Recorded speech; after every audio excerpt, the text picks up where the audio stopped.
নমস্কার, আমি হাওড়া থেকে সন্দীপ। নবকিরণ অর্গানিক মাশরুম ফার্মের তরফ থেকে সকলকে জানাই আমার চ্যানেলে স্বাগত। তো আজকের টপিক হচ্ছে খড়। এই খড় কিন্তু খুব গুরুত্বপূর্ণ। এই বাছাই প্রক্রিয়াটা খুব গুরুত্বপূর্ণ।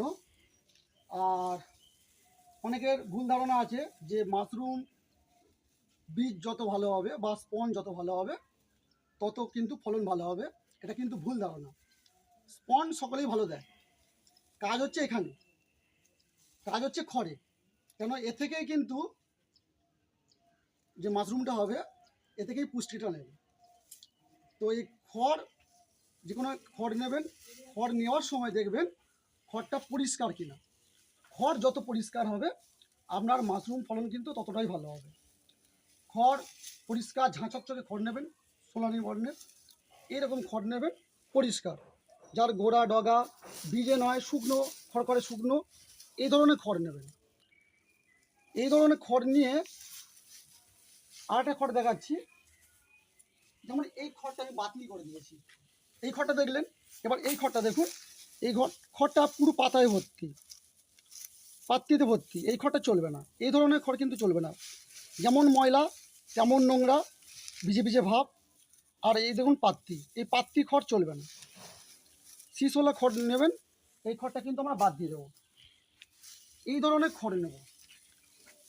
খড় যখন নেব দেখে নেব 1 বছরের পুরনো খড়, 1 বছরের পুরনো খড়, 1-1.5 বছরের পুরনো খড় নেব। খুব বেশি পুরনো হয়ে গেলে কিন্তু খড় নষ্ট হয়ে যায়, অলরেডি তাতে ফাঙ্গাস চলে আসে। 3 বছর 4 বছর 5 বছর খড় নেব না, 1 থেকে 1.5 বছরের মধ্যে খড় নিয়ে নেব। আর খড়টা কাটিং করব। আমরা এই খড় কাটিং করার সময় একটা জিনিস সবসময় বলে রাখি যে আমরা বডিতে কাটিং করি, তো এই গোড়া থেকে এই এতটুকু আমরা বাদ দিয়ে দেবো। কেন এই গোড়ায় প্রচুর জাম থাকে, নোংরা থাকে, ময়লা থাকে, এটা মাশরুম বেডে কিন্তু ক্ষতি করবে। এইটা আমরা নেব না, এইখান থেকে 4 কড়া আমরা বাদ দিয়ে দেবো। আর এই ডগাটার যতটুকু ধান উৎপন্ন হয়, এই যে শীষ, এই যে শীষ, এই 1 গুচ্ছ আমরা বাদ দিয়ে দেবো। এই 1 বেগদার ওপরে আমরা বাদ দিয়ে দেবো। মাথায় রাখতে হবে, খড়ে কৃপণতা করলে কিন্তু হবে না। খড়ে আপনি কৃপণতা করলে কিন্তু মাশরুম ফলন ভালো হবে না। তো আমরা একটা কেটে দেখিয়ে দিচ্ছি যে আমরা কিভাবে কাটিং করব। আর কাটিং করার যে সাইজ আছে 19-20 হয়ে গেলে অসুবিধা নেই। আমি একটা খড় কেটে দেখিয়ে দিচ্ছি। এখানে খড় কাটা আছে দেখুন, 1 থেকে 1.5 ইঞ্চি। এইভাবে খড় কিন্তু কাটবেন। খড়ের এই ডগটা আমরা, এটা কিন্তু আমরা এই বাদ দিয়ে দিলাম। আর এই গোড়া থেকে এই দেখুন 4 কড়া বা তার একটু বেশি, যতটা আমরা নেব না ভাববো ততটুকু বাদ দিয়ে দিলাম। তারপরে আমরা কিন্তু এটা এই দেখুন 1 থেকে 1.5 ইঞ্চির মধ্যে আমরা কিন্তু এটা কিন্তু কেটে নেব। আমরা কেটে নেব এইভাবে। খড়ে কৃপণতা করলে হবে না, অতটা বাদ চলে যাচ্ছে বললে হবে না। আমার ফলন খুব সুন্দর হয়, আমি এইভাবেই কাটিং করি। আর বীজের কেউ দোষ দেবেন না বা স্পনের কেউ দোষ দেবেন না, স্পন সবারই ভালো হয়।